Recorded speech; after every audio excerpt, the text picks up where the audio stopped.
요한일서 3장 16절 한 절 우리 같이 봉독합니다. 그가 우리를 위하여 목숨을 버리셨으니 우리가 이로써 사랑을 알고 우리도 형제들을 위하여 목숨을 버리는 것이 마땅하니라. 아멘. 네, 여러분, 우리는 오늘 우리가 우리 이웃을 사랑하는 것이 왜 마땅한지 그 이유를 생각해 보고자 합니다. 여러분 기억하시기 바랍니다. 사랑은 한마디로 다른 사람을 죽이지 않는 것입니다. 더 깊게 말한다면 사랑은 다른 사람을 죽이는 그 뿌리가 되는 미움까지도 버리는 겁니다. 요한일서 3장 11절에서 15절입니다. 우리는 서로 사랑할지니 이는 너희가 처음부터 들은 소식이라. 가인같이 하지 말라. 그는 악한 마귀에게 속하여 그 아우를 죽였으니 어떤 이유로 죽였느냐? 자기의 행위는 악하고 그의 아우의 행위는 의로움이라. 형제들아, 세상이 너희를 미워하여도 이상히 여기지 말라. 우리는 형제를 사랑함으로 사망에서 옮겨 생명으로 들어간 줄을 알거니와 사랑하지 아니하는 자는 사망에 머물러 있느니라. 그 형제를 미워하는 자마다 살인하는 자리, 살인하는 자마다 영생이 그 속에 거하지 아니하는 것을 너희가 아는 바라. 여러분, 우리가 왜 우리 이웃을 사랑하는 것이 마땅합니까? 우리가 우리 이웃을 사랑해야 하는 이유는 무엇입니까? 바로 그 답이 오늘 본문 16절에 나옵니다. 16절입니다. 그가 우리를 위하여 목숨을 버리셨으니 우리가 이로써 사랑을 알고 우리도 형제들을 위하여 목숨을 버리는 것이 마땅하니라.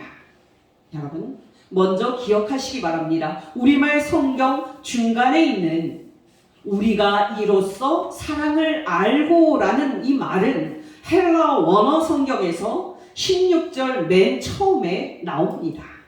여러분께 다시 질문을 드립니다. 여러분, 우리가 왜 우리 이웃을 사랑해야만 합니까? 바로 그 이유는 우리가 바로 사랑을 아는 사람이기 때문입니다. 바로 이것이 16절 처음 말씀, 우리가 이로써 사랑을 알고라는 말의 의미입니다. 여러분 어떠십니까? 여러분은 사랑을 알고 있습니까? 여러분은 정말 사랑이 무엇인지 알고 있는 사람입니까? 여러분, 여기 안다라는 말이 중요합니다. 여러분, 이 안다라는 말은 요한일서에서 가장 많이 사용이 되는 단어 중 하나인데요. 여러분 기억하시기 바랍니다. 이때 지식은 우리가 단지 머리로 하는 지식이 아닙니다. 이때의 지식은 우리의 머리뿐만 아니라 우리의 마음과 전인격적으로 아는 그런 지식입니다. 한마디로 여러분, 이때의 지식은 예수 그리스도를 믿고 따르는 것이 우리의 목숨을 걸 만큼 절대적으로 가치가 있다고 고백을 하는 그런 지식입니다. 여러분, 속된 말로 우리의 머리와 우리의 가슴은 얼마 떨어져 있지 않습니다. 그러나 여러분, 우리의 머리로 아는 지식을 우리의 마음으로 아는 정도까지 알려면은 생각보다는 긴 시간이 걸립니다. 이렇듯 여러분, 사도 요한이 우리가 이로써 사랑을 알고 라고 말할 때에 이 알은 전인격적인 알을 말하는 겁니다.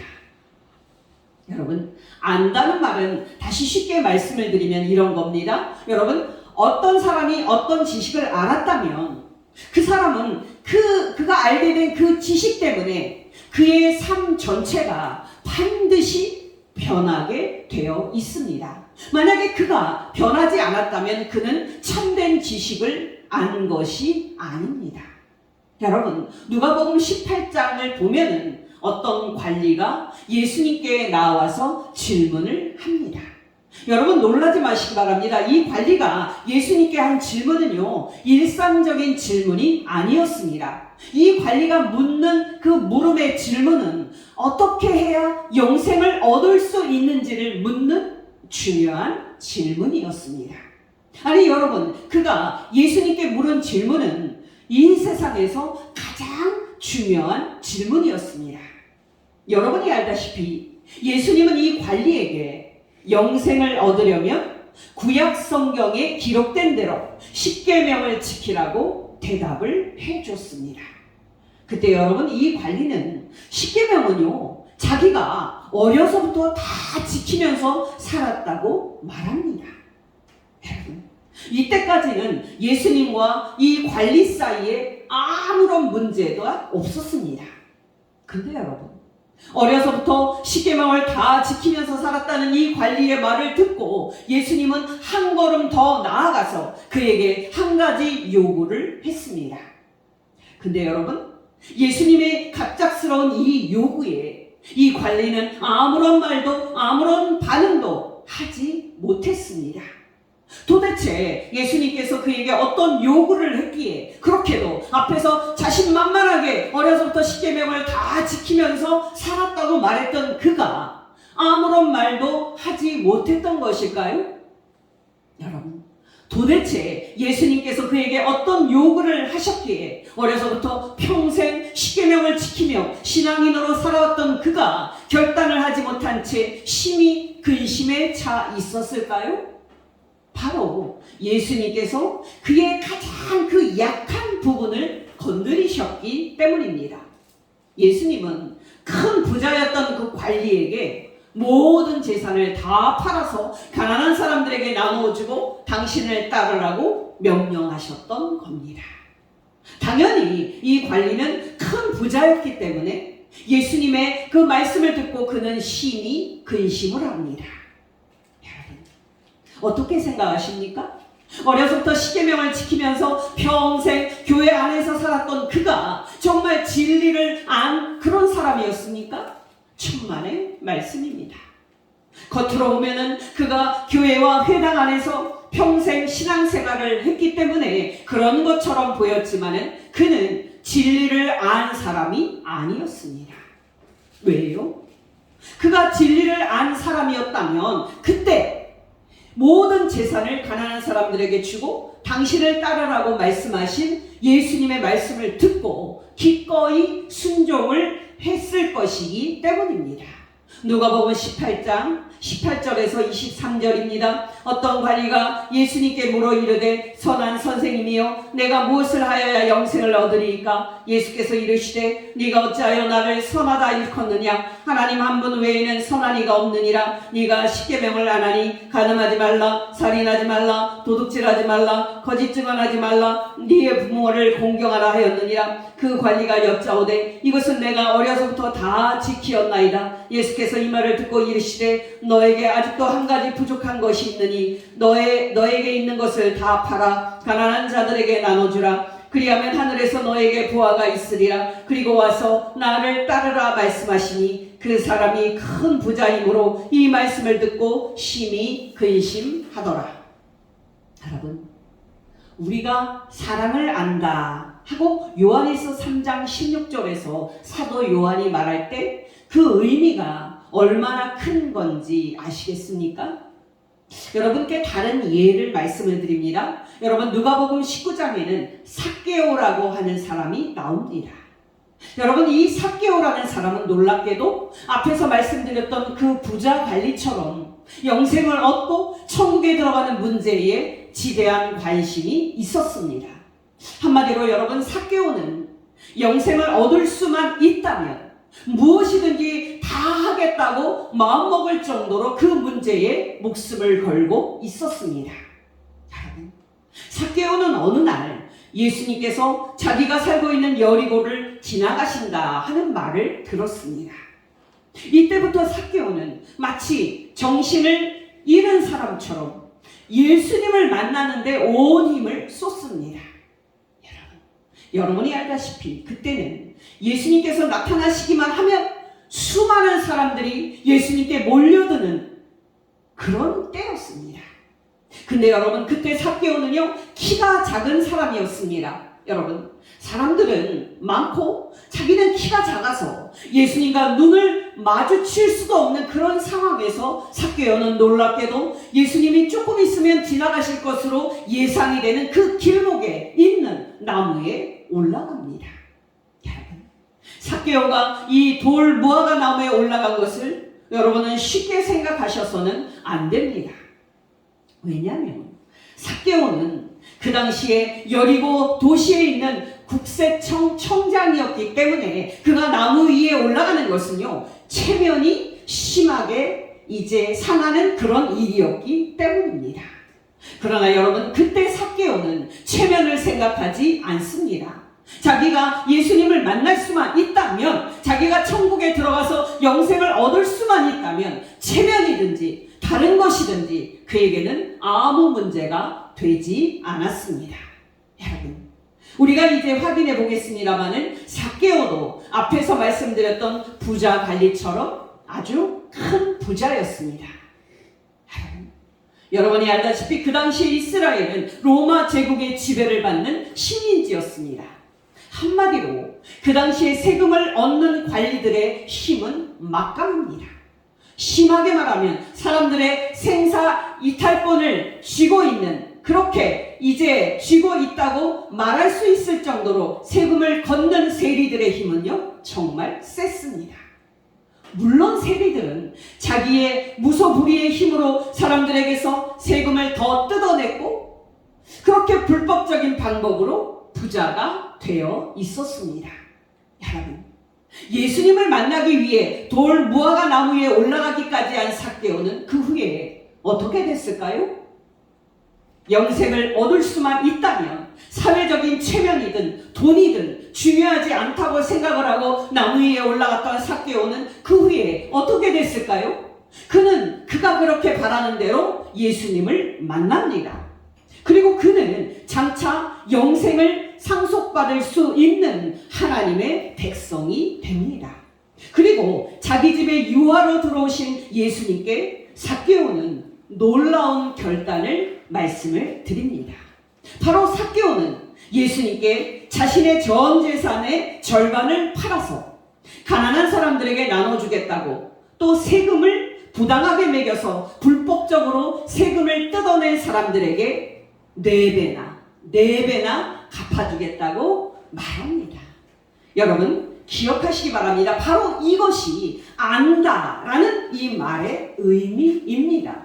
행동이 뒷받침되고 결단이 뒷받침되고 심지어 돈은 말할 것도 없이 목숨까지 걸 정도로 헌신으로 뒷받침되는 것, 바로 이것이 안다라는 그 말의 의미입니다.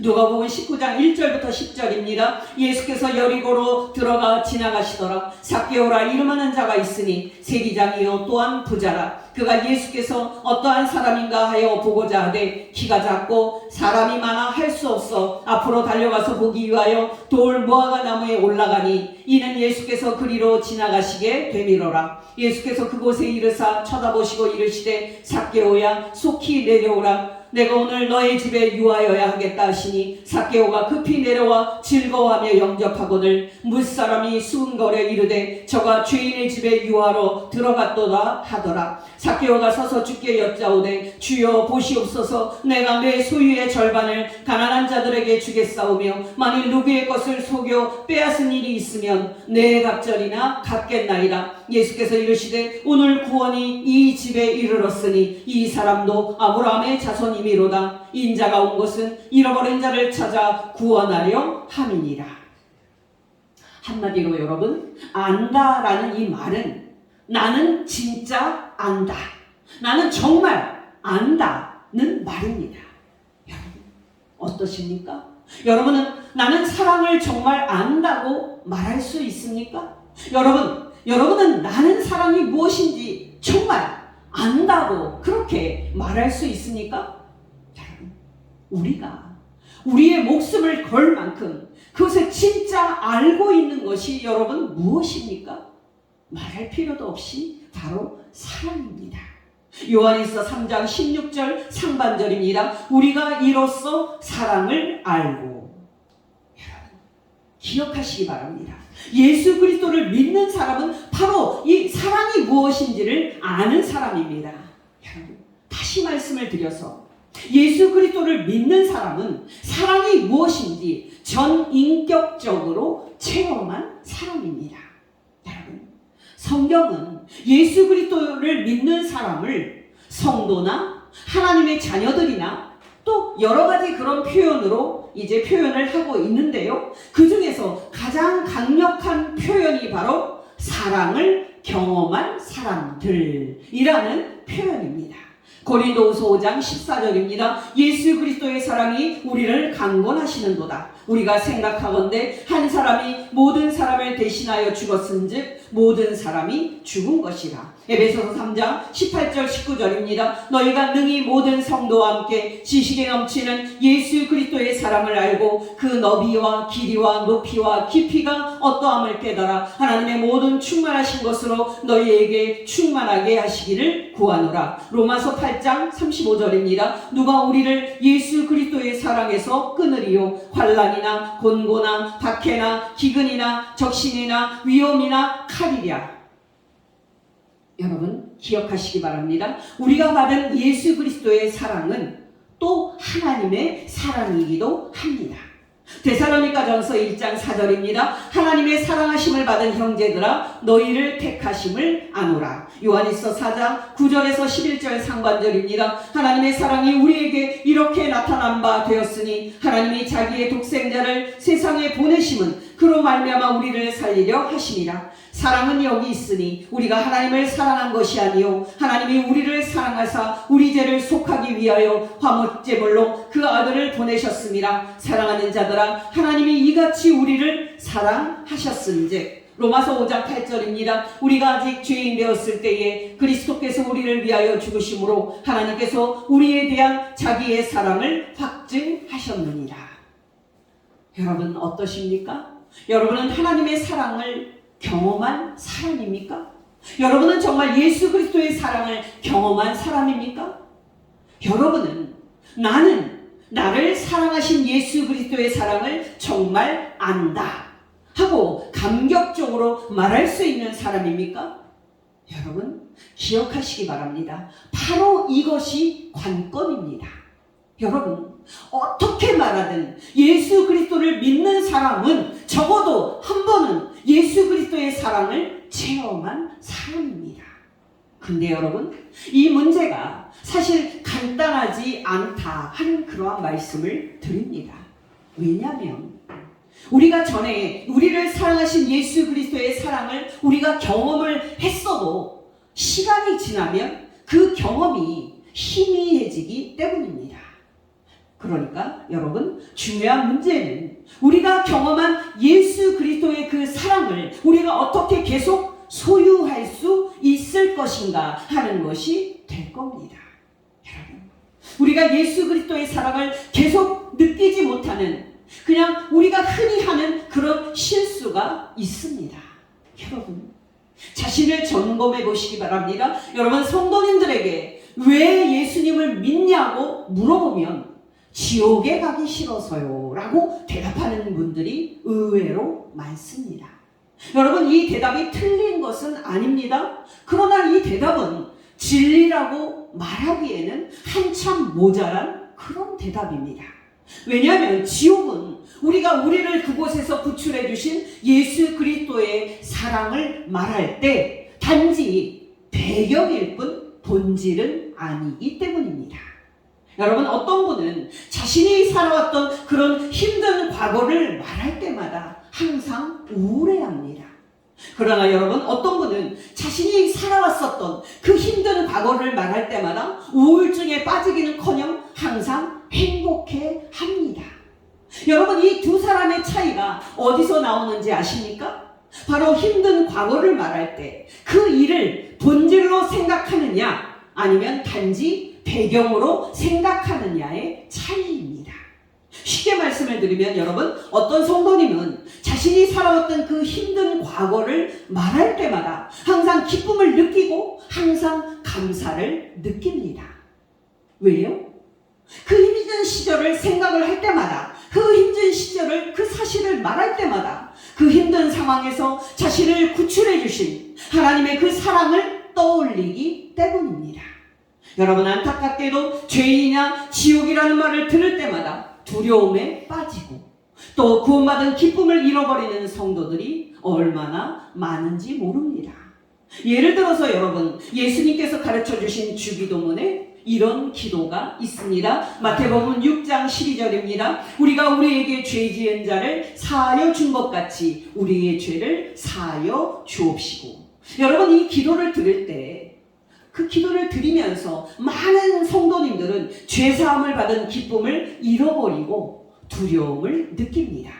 왜냐하면 하늘에 계신 우리 아버지여, 나의 죄를 용서하여 주옵소서라고 기도할 때마다 자신이 그 지었던 그 죄, 그런 지은 죄만 생각하지 우리의 죄를 용서해 주시는 사랑의 하나님을 생각하지 않기 때문입니다.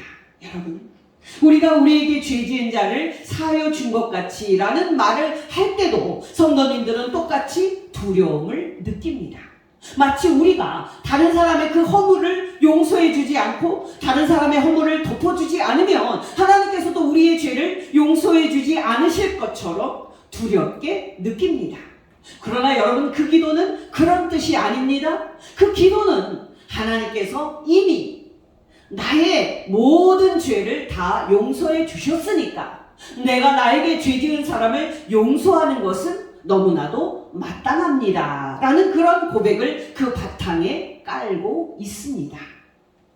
또한 어떤 죄든지 우리가 하나님께 회개하고 용서를 구하면 하나님 아버지께서 자녀된 우리의 죄를 넉넉하게 용서해 주신다는 뜻을 담고 있습니다.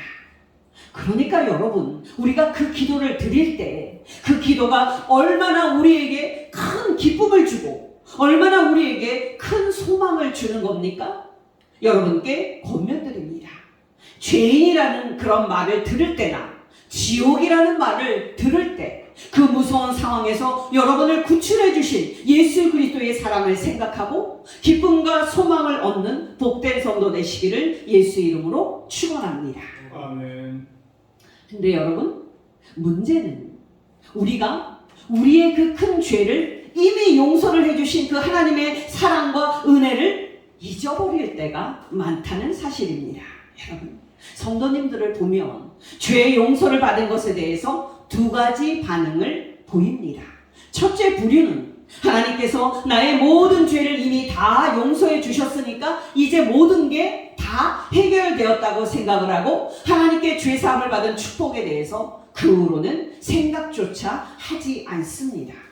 둘째 부류는 하나님께 죄 용서함을 받은 축복을 까맣게 잊고 사는 첫째 부류와 달리 죄 용서받은 일을 끊임없이 생각을 합니다.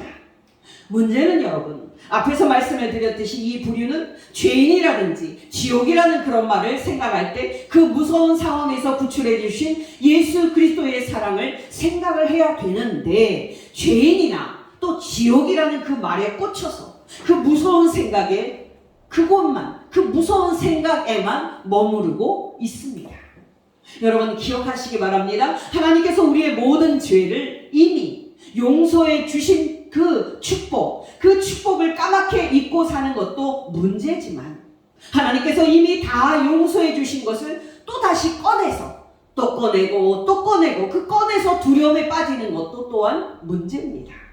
건강한 것은 앞에서도 말씀을 드렸듯이 죄인이나 지옥이라는 그 말을 생각할 때 그 무서운 상황에서 우리를 구출해 주신 예수 그리스도의 그 사랑을 떠올리는 것만으로도 그 떠올리는 그 배경으로 그것들을 생각하는 겁니다.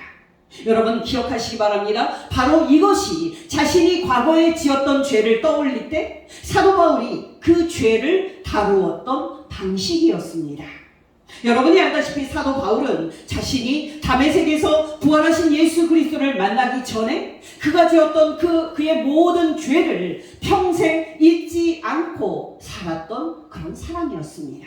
그러나 여러분, 사도 바울은 그가 지었던 그 죄, 그가 과거에 처했던 그 무서운 상황을 생각할 때마다 그 무서운 상황에서 자신을 구출해 주신 하나님의 은혜와 예수 그리스도의 사랑을 감사하는 방식으로 그렇게 잊지 않고 늘 감사하면서 살았습니다.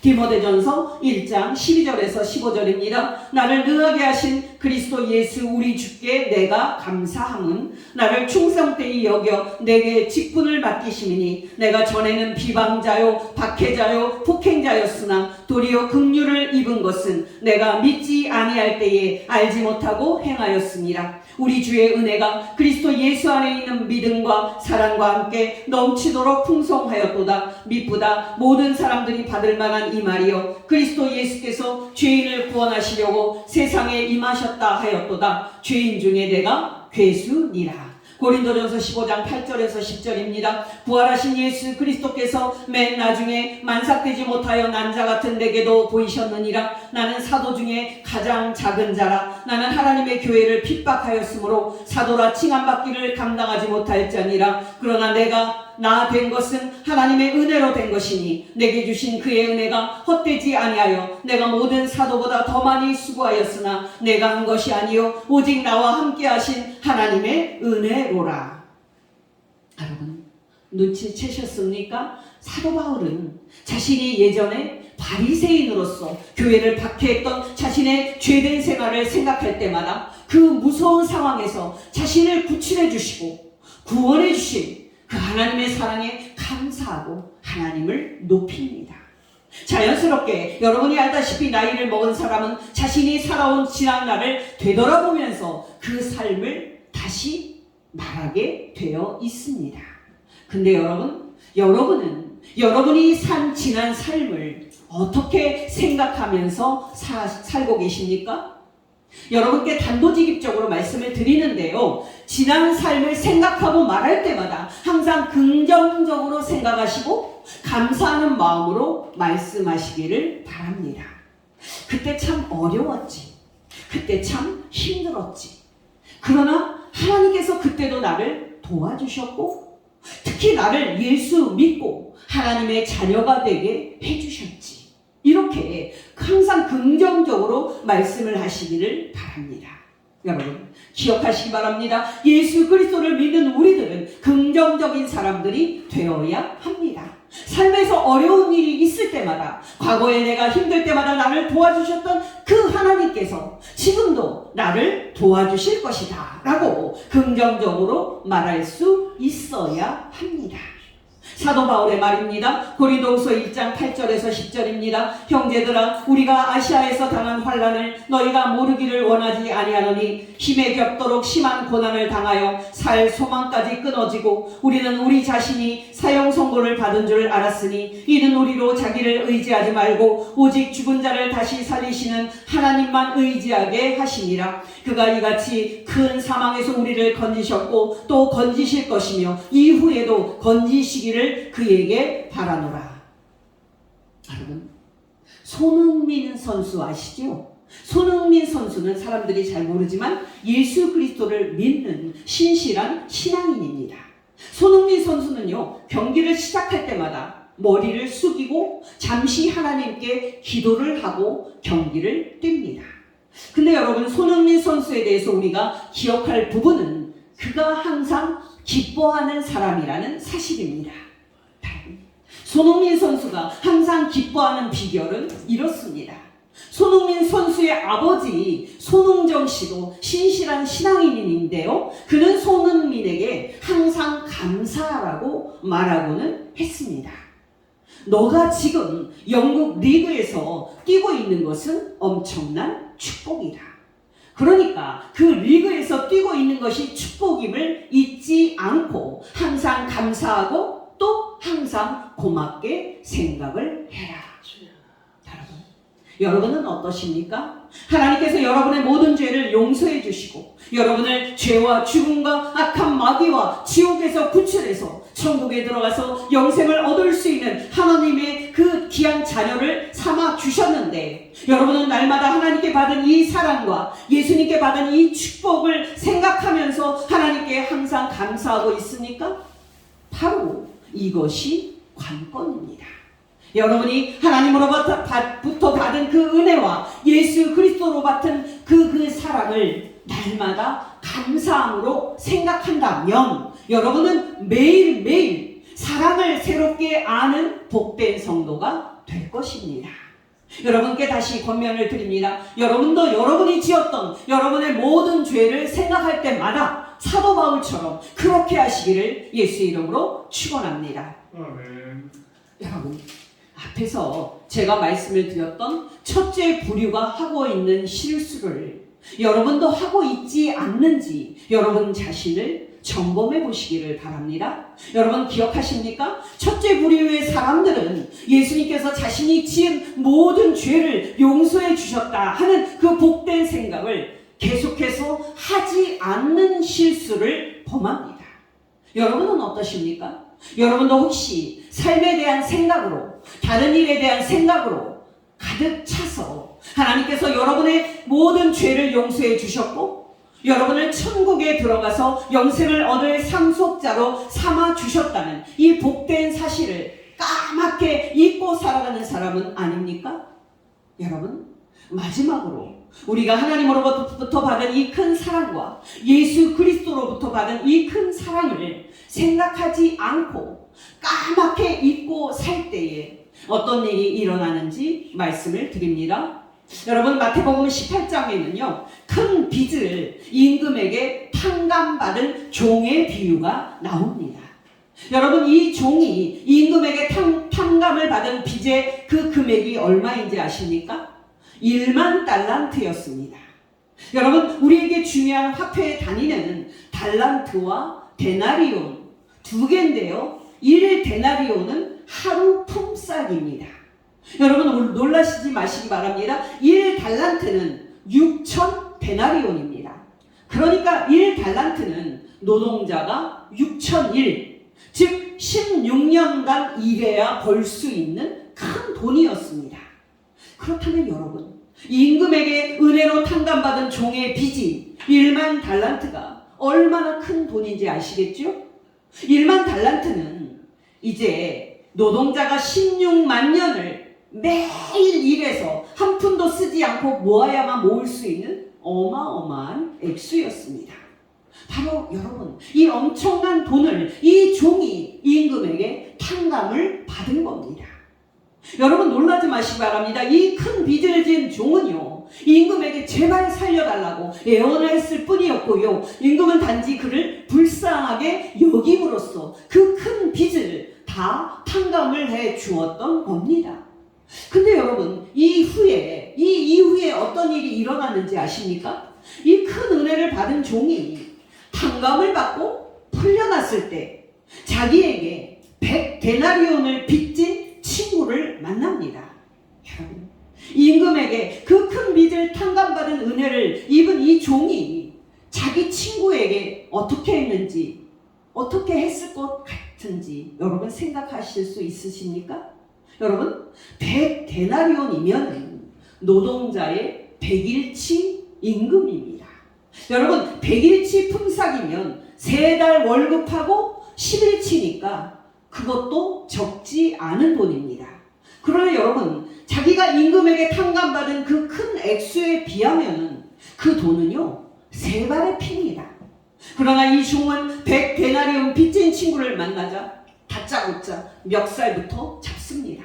그리고는 큰 소리로 호통을 치면서 빚 갚아라고 그렇게 말했습니다. 여러분, 그 친구가 그때 엎드리고 무릎을 꿇고 싹싹 빌었습니다. 제발 이번만 한 번만 봐주게. 나에게 이번에 마지막으로 기회를 준다면 정말 내가 잊지 않고 갚겠네 하면서 싹싹 빌었습니다. 여러분, 이 종이 그렇게 무릎을 꿇고 눈물로 호소한 친구에게 자비를 베풀었을까요? 천만의 말씀입니다. 그 친구를 당장 옥에 가두어 버렸습니다. 이 임금에게 그 큰 빚을 은혜로 다 탕감받았던 종이 왜 100데나리온밖에 안 되는 그 친구에게 그렇게 자비를 베풀지 못했을까요? 여러분, 이유는 단 한 가지입니다. 자신이 임금으로부터 받은 그 큰 빚을 거저 탕감받았다는 이 복된 사실을 그가 곧바로 잊었기 때문입니다. 마태복음 18장 26절에서 30절입니다. 그 종이 임금 앞에 엎드려 절하여 이르며 임금님 내게 참으소서 다 갚으리이다 하거늘 그 임금이 불쌍히 여겨 그 종을 놓아보내며 그 빚을 탕감하여 주었더니 그 종이 나가서 자기에게 100데나리온 빚진 동료 한 사람을 만나 붙들어 목을 잡고 이르되 빚을 갚으라 하며 그 동료가 엎드려 간구하여 이르되 나에게 참아주소서 갚으리이다 하며 허락하지 아니하고 이에 가서 그가 빚을 갚도록 옥에 가두거늘. 큰 빚을 탕감받은 은혜를 잊고도 그 은혜를 잊고 친구에게 잔인하게 행동한 그 종에게 임금이 이어서 하신 말씀입니다. 마태복음 18장 32절에서 35절입니다. 이에 임금이 그를 불러다가 말하되 악한 종아 너가 빌기에 내가 너의 빚을 전부 탕감하여 주었거늘 내가 너를 불쌍히 여긴과 같이 너도 너의 동료를 불쌍히 여김이 마땅하지 아니하냐 하고 주인이 노하여 그 빚을 다 갚도록 그를 옥졸들에게 넘기니라. 너희가 각각 마음으로부터 형제를 용서하지 아니하면 나의 하늘 아버지께서도 너희에게 이같이 하시리라. 여러분 기억하시기 바랍니다. 성경은 우리에게 사랑을 실천하라고 말할 때마다 우리가 하나님께 받은 그 큰 사랑과 예수님께 받은 그 큰 은혜를 잊지 말라고 우리에게 그 큰 은혜를 계속 상기시키면서 그렇게 합니다. 에베소서 4장 32절입니다. 서로 친절하게 하며 불쌍히 여기며 서로 용서하기를 하나님이 그리스도 안에서 너희를 용서하신 것 같이 하라. 에베소서 5장 1절 2절입니다. 그러므로 사랑을 받은 자녀같이 너희는 하나님을 본받는 자가 되고 그리스도께서 너희를 사랑하신 것 같이 너희도 사랑 가운데서 행하라. 그는 우리를 위하여 자신을 버리사 향기로운 제물과 희생 제물로 하나님께 드리셨느니라.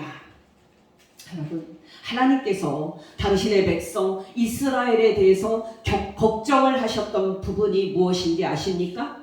바로 모세를 통한 하나님의 은혜와 능력으로 애굽의 종살이에서 해방된 당신의 백성이 장차 적과 꿀이 흐르는 가나안 땅에 들어갔을 때 그들을 애굽에서 구출해서 가나안 땅으로 들어가게 하신 그 하나님의 은혜를 잊게 되는 것이었습니다. 그래서 하나님은 그들에게 하나님께 받은 그 은혜를 잊지 말라고 꼭 기억하라고 신신당부를 하셨습니다. 이스라엘에게 하신 하나님의 말씀입니다. 신명기 8장 11절에서 18절입니다. 내가 오늘 너에게 명하는 여호와의 명령과 법도와 규례를 지키지 아니하고 너의 하나님 여호와를 잊어버리지 않도록 삼갈지어다. 너가 먹어서 배부르고 아름다운 집을 짓고 거주하게 되며 또 너의 소와 양이 번성하며 너의 은금이 증식되며 너의 소유가 다 풍부하게 될 때에 너의 마음이 교만하여 너의 하나님 여호와를 잊어버릴까 염려하노라. 여호와는 너를 애굽 땅 종되었던 집에서 이끌어내시고 너를 인도하여 그 광대하고 위험한 광야 곧 불뱀과 전갈이 있고 물이 없는 건조한 땅을 지나게 하셨으며 또 너를 위하여 단단한 반석에서 물을 내셨으며 너의 조상들도 알지 못하던 만나를 광야에서 너에게 먹으셨나니 이는 다 너를 낮추시며 너를 시험하사 마침내 너에게 복을 주려 하심이었느니라. 그러나 내가 마음에 이르기를 내 능력과 내 손의 힘으로 내가 이 재물을 얻었다 말할 것이다. 너의 하나님 여호와를 기억하라. 그가 너에게 재물 얻을 능력을 주셨습니다. 이같이 하심은 너의 조상들에게 맹세하신 언약을 오늘과 같이 이루려 하십니다. 여러분 이 정도면 우리가 하나님으로부터 받은 죄사함의 은혜와 우리가 예수 그리스도로 받은 하나님의 자녀된 축복을 우리가 날마다 감사함으로 기억을 하고 날마다 성삼위 하나님께 항상 감사하는 것이 얼마나 중요한지를 아셨을 겁니다. 여러분께 권면드립니다. 이번 주간도 날마다 생활을 하실 때 하나님께서 저와 여러분의 모든 죄를 용서해 주셨다는 그 복된 사실과 예수 그리스도께서 우리로 천국에 들어가게 하기 위해서 우리 대신 십자가에서 죽으셨다는 그 복된 사실을 기억하고 감사와 기쁨이 충만한 가운데 이웃을 사랑하는 복된 성도 되시기를 예수 이름으로 축원합니다. 기도하시겠습니다. 하나님 아버지 감사합니다.